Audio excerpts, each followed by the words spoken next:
সজনে ফুলের তরকারি তোমরা হয়তো অনেকে অনেক রকম করেই খাও, তবে একবার এই পদ্ধতিতে সজনে ফুল রান্না করে দেখো। এটা হলো আমার মায়ের রেসিপি। এত সুন্দর করে মা সজনে ফুলটা বানায়, আমার তো ভীষণ প্রিয়।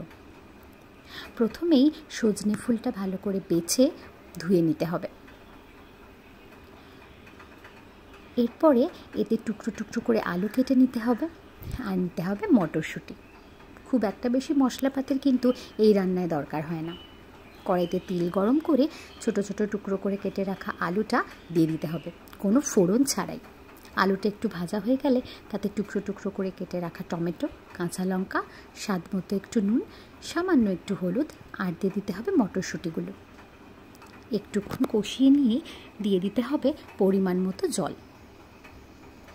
ফুটে উঠলেই একটা ঢাকনা দিয়ে মটরশুঁটি আর আলুটা সেদ্ধ হতে দিতে হবে। আলু মটরশুঁটিটা সেদ্ধ হয়ে যাওয়ার পরেই তাতে ধুয়ে রাখা সজনে ফুলগুলো দিয়ে একসঙ্গে মিশিয়ে নিতে হবে। যতক্ষণ না সজনে ফুলটা ভালো করে নরম হয় তার আগে পর্যন্ত একটা ঢাকনা দিয়ে দিতে হবে, যাতে ফুলগুলো নরম হয়ে তরকারির সাথে মিশে যায়। আর তরকারিটা হয়ে গেলে ঠিক দেখতে এই রকম মাখা মাখা হয়ে যাবে। মা কিন্তু এইভাবেই বানায়। রেসিপিটা তোমাদের কেমন লাগলো তোমরা অবশ্যই জানিও, আর কে কোথা থেকে দেখছো সেটাও জানিও। ওহো, বলতে ভুলে গিয়েছিলাম, তরকারিটার মধ্যে একদম শেষে মা কিন্তু 1 চামচ কাঁচা সর্ষের তেল দেয়, এতে নাকি স্মেলটা আরও সুন্দর হয়। এরপর এটা গরম ভাতে সার্ভ করো।